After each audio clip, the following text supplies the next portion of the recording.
Okay, so this video is for Colt. Just wanted to show real quick. You know what? Maybe I can get some better light over here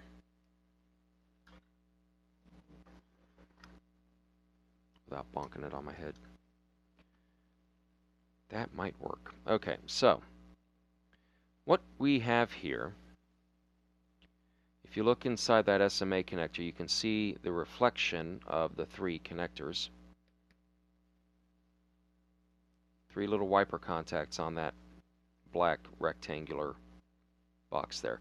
You can see that they just spring tension is what keeps them in contact with the SMA.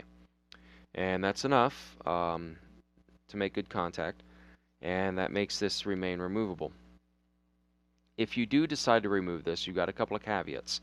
Obviously, you got to take the battery out first. You got to disconnect your ribbon cables and all that. Don't forget to disconnect the coax antenna connector down here for your LTE antenna or GSM or whatever it is.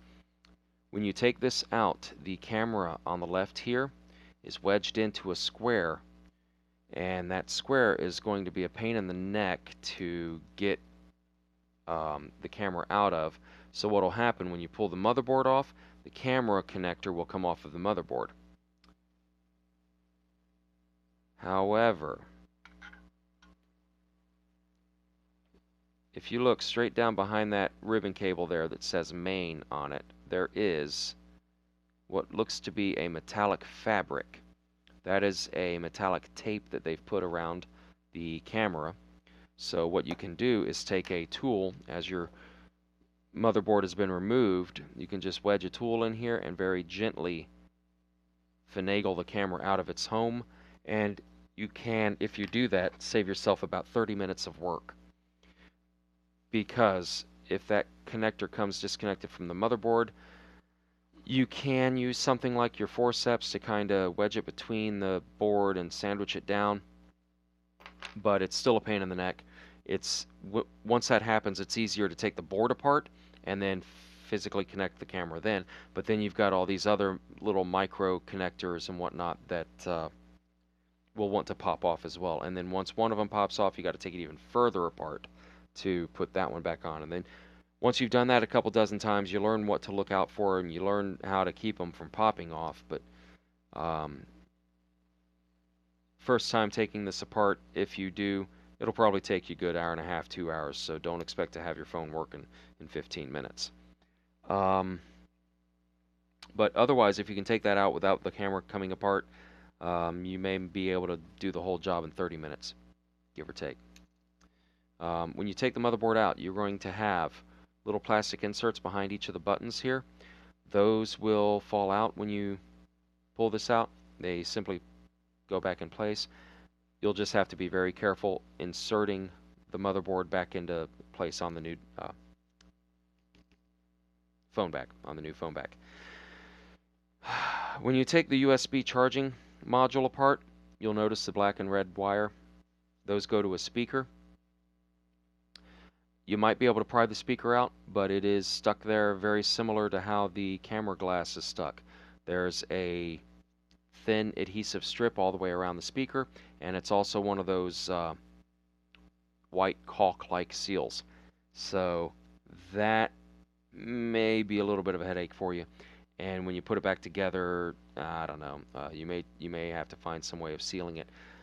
It's possible. I don't know if this is what they recommended. This is what comes with phone kits these days, but it's just plastic model cement. It's got that, honestly, I don't even see any indication of what's in it.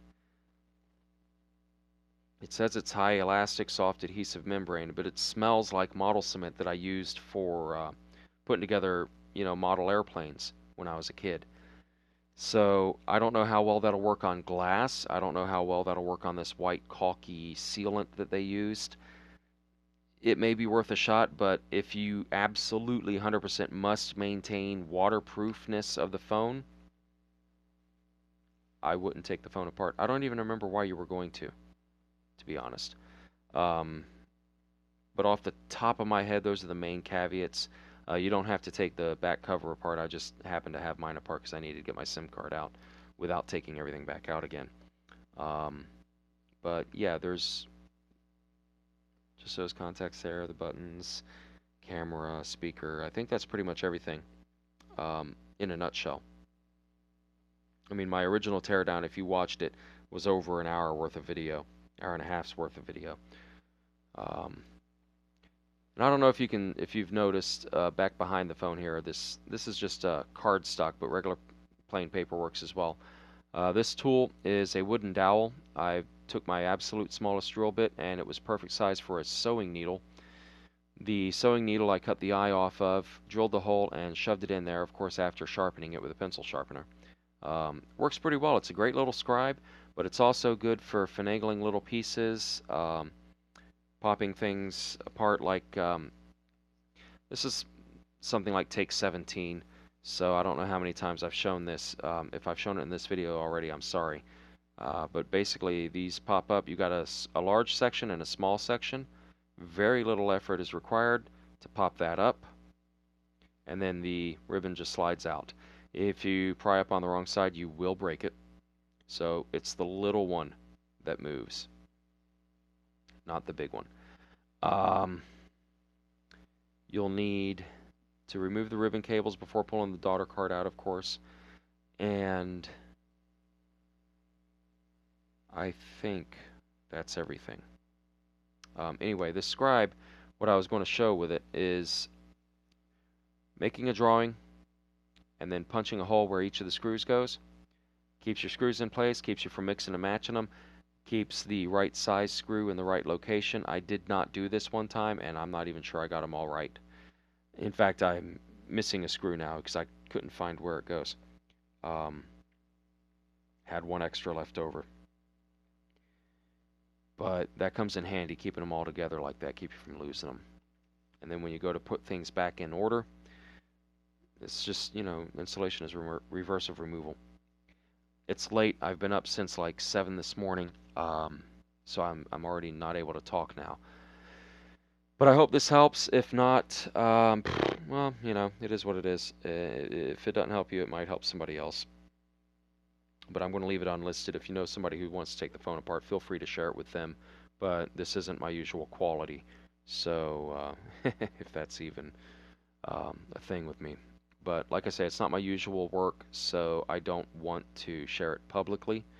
But if you know somebody who's taken apart a Blackview phone and they want to see how it's done, feel free to share it with them, as well as my hour and a half's worth of other videos. So good luck to you, sir, and let us know how it goes.